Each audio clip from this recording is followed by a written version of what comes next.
सावित्री 2 बेटों की माँ थी। उसे इस बात पर बड़ा घमंड था। वो मानती थी कि बेटे घर की शान होते हैं। ये ले सावित्री, मिठाई खा, मेरे यहाँ पोती पैदा हुई है।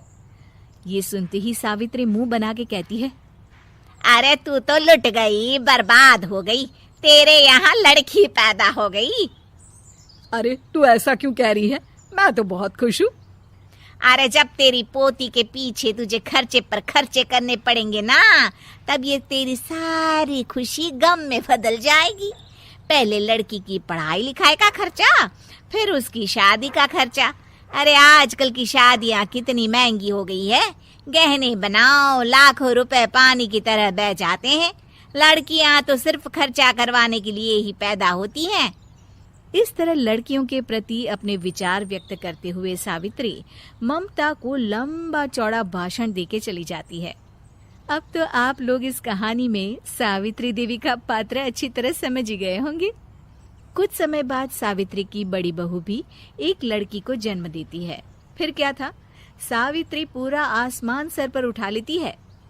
हे भगवान, ये तू मुझसे किस जन्म का बदला ले रहा है? अरे मैं तो मंदिर में रोज आकर तुझसे कहती तो थी कि मुझे एक पोता चाहिए, और तूने मुझे पोती दे दी। इतनी मिठाइयाँ और प्रसाद चढ़ाने का क्या फायदा हुआ? तभी सावित्री की बहू निशा कहती है, क्या माँ जी, आप भी इतनी सी बात पर नाराज हो गई हैं? देखिए तो आपकी पोती कितनी सुंदर है, बिल्कुल आप पर गई है।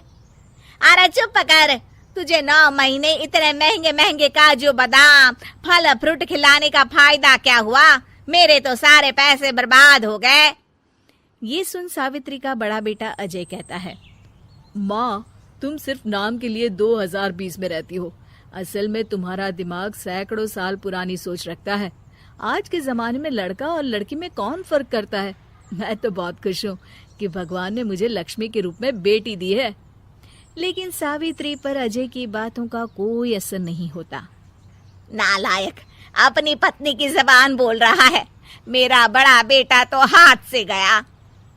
लेकिन सावित्री देवी हार मानने वाली नहीं थी। वो पोते की चाह में अपने छोटे बेटे विजय की शादी करवा देती है। कुछ समय बाद आखिरकार वो दिन आ ही जाता है जब सावित्री की छोटी बहू गर्भवती हो जाती है।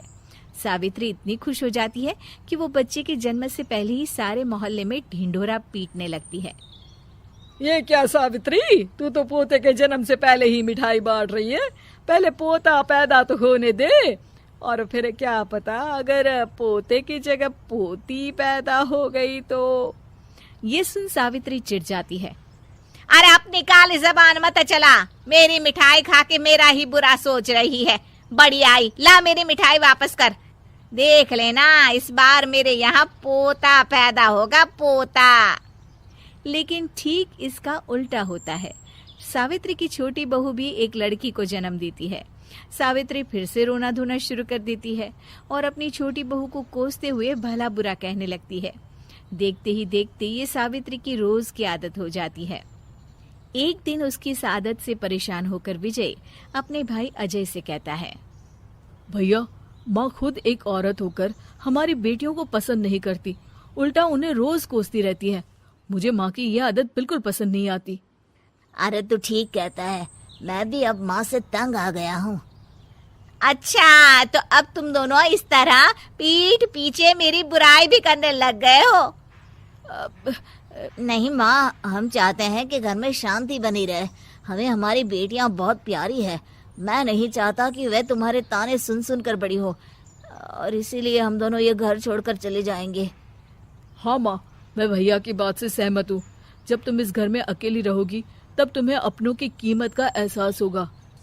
अपने दोनों बेटों के मुंह से अपनी माँ के लिए इतने कठोर शब्द सुन सावित्री भावुक और रुआंसी होकर कहती है, क्या सच में तुम दोनों मुझे इस घर में अकेली छोड़कर चले जाओगे? हाँ माँ। हाँ माँ, अब पानी सर के ऊपर जा चुका है। मैं तुम दोनों के बिना नहीं रह सकती। अपनी सास के आंसू देख अजय और विजय की पत्नी अपने पतियों से लड़ पड़ती है। अरे जिसे जाना है वो जाए, मैं माँ जी को छोड़कर कहीं नहीं जाने वाली। भाभी, आप ये क्या कह रही हैं?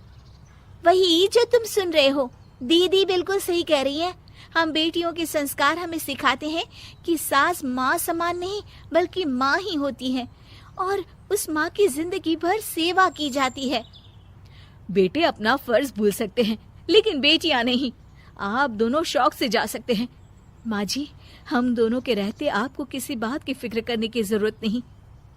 फिर क्या था, सावित्री के ऊपर छाए बेटों के घमंड के बादल उसकी बेटी स्वरूप बहुओं के तेज के आगे आंसू के रूप में परिवर्तित होकर सावित्री की आंखों से बहने लगते हैं और वो उन दोनों को गले लगा लेती है।